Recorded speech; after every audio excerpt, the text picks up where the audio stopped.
Assalamualaikum warahmatullahi wabarakatuh. Selamat siang. Kami dari kelompok 8, yaitu Faketim, ingin mempresentasikan lembar kerja kami, yaitu mata kuliah kepemimpinan, tentang materi peran pemimpin dalam pendelegasian wewenang organisasi.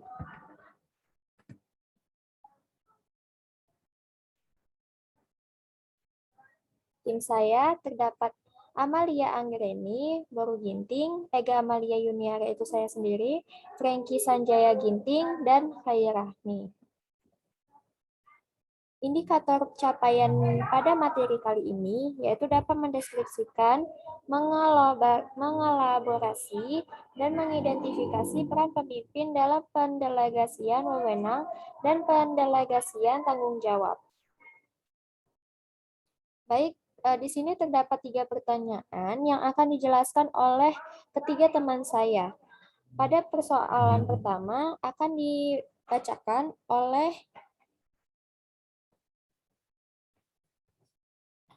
Khaya Rahmi.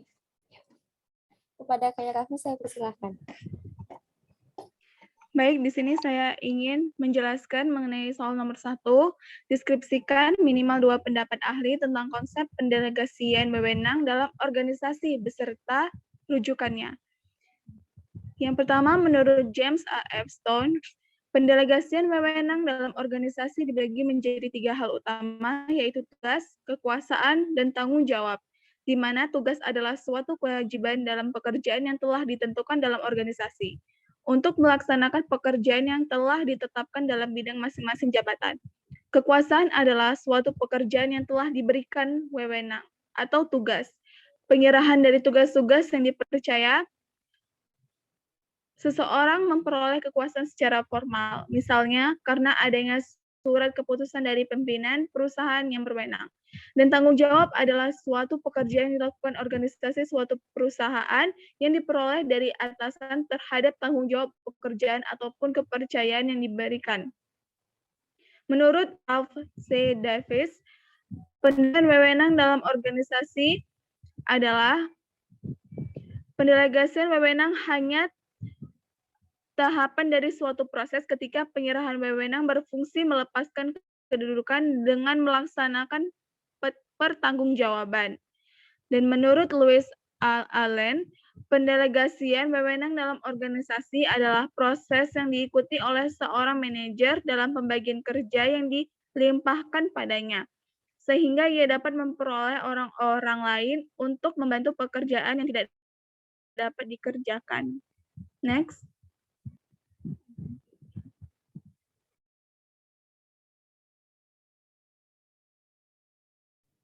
Baik, terima kasih Khaya Rahmi. Untuk pertanyaan selanjutnya atau persoalan selanjutnya akan dibahas oleh Franky Sanjaya Ginting. Kepada Franky saya persilahkan. 2. Simpulkan batasan pendelegasian wewenang organisasi menurut saudara berdasarkan rujukan yang dideskripsikan di atas. Nomor 1. Batas pendelegasian wewenang organisasi yaitu 1. Kemampuan jasmani atau fisik. Pemimpin tidak dapat memerintah bawahannya di luar kemampuan manusia. 2. Alamiah.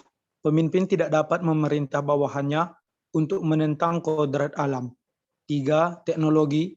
Pemimpin tidak dapat memeriksa bawahannya untuk melakukan tugas yang belum tercapai teknologi.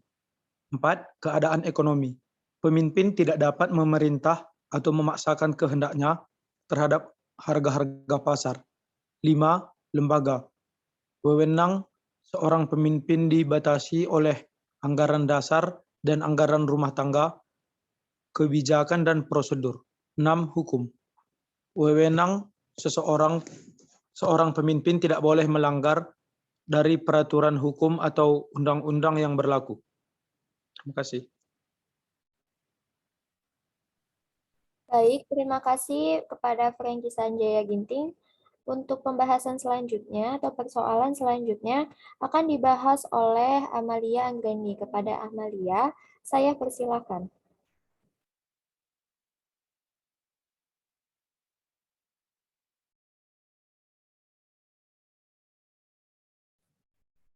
Karena Amalia tidak ada, saya alihkan kepada Khaya Rahmi kembali.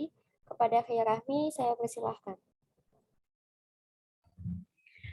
Kemudian pertanyaan yang ketiga, deskripsikan peran kepemimpinan dalam pendelegasian wewenang dalam organisasi beserta rujukannya.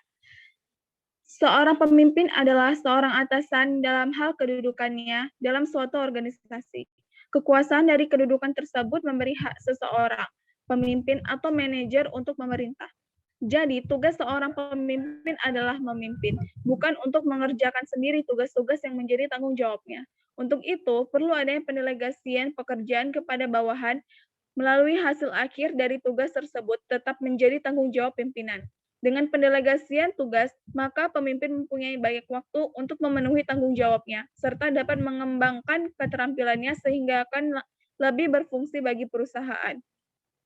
Pelaksanaan delegasi memberikan peluang kepada karyawan untuk mengembangkan keterampilan dan kemampuannya untuk mengambil keputusan. Hal ini mempersiapkan mereka bagi pengembangannya lebih lanjut, karena tidak ada pendidikan di luar kerja yang dapat mengembangkan seorang karyawan secara lebih cepat dan praktis selain pengalaman langsung.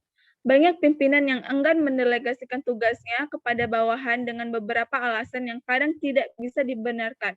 Misalnya, tidak ada waktu untuk melaksanakan delegasi atau saya bisa mengerjakannya sendiri. Baik, terima kasih kepada Khaya Rahmi. Untuk selanjutnya akan dibacakan oleh Franky Sayanjaya Ginting. Kepada Franky, saya persilahkan. Di dalam mempersiapkan pelaksanaan delegasi, pimpinan harus dapat terlebih dahulu mengkaji kegiatannya sehari-hari dan mengurangi pekerjaan-pekerjaan yang memboroskan waktu. Dengan demikian, pimpinan dapat mempunyai waktu untuk melaksanakan pendelegasian. Bagian yang paling sukar dalam pelaksanaan pendelegasian adalah menyerahkan pekerjaan. Karena walau kita percaya bawahan dapat melaksanakan tugas yang diberikan, namun kadang-kadang pimpinan masih ingin terlihat dalam proses pengambilan keputusan. Padahal cara yang terbaik dalam pendelegasian adalah dengan membiarkan karyawan yang ditugaskan untuk memberikan keputusan atas tugas-tugas yang didelegasikan, di samping tetap memberikan pembinaan bila hasil atau keputusannya kurang benar. Seorang pemimpin harus dapat mengidentifikasi kemampuan khusus seorang karyawan dan memanfaatkannya. Pemimpin juga harus dapat mengidentifikasi kelemahan dan keterbatasan para karyawan, serta bersedia membantu mereka untuk mengawasinya. Untuk menjadi seorang pemimpin yang efektif, diperlukan kepercayaan diri. Sangat sering terjadi seorang pemimpin harus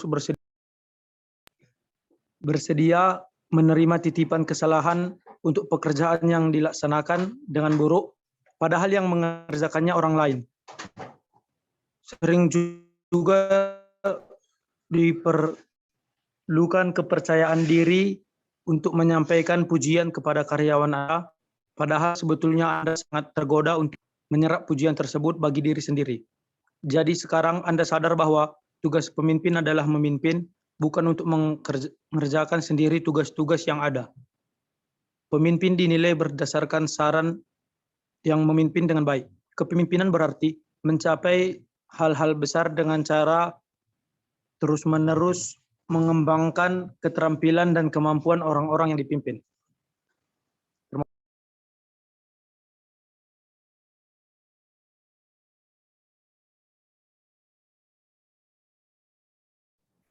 Baik, untuk selanjutnya saya akan membacakannya. Pekerjaan yang diserahkan adalah pekerjaan yang berada di dalam bidang tanggung jawab seorang manajer. Kalau tidak, ia akan berada dalam kedudukan dalam melaksanakan delegasi tersebut. Walaupun dengan melaksanakan delegasi tersebut, manajer menganggap bahwa si bawahan bertanggung jawab atas hasilnya.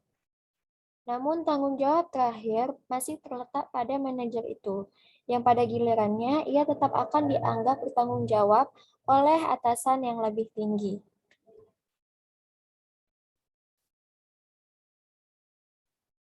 Baik, terima kasih. Sekian dari presentasi laporan kerja kami.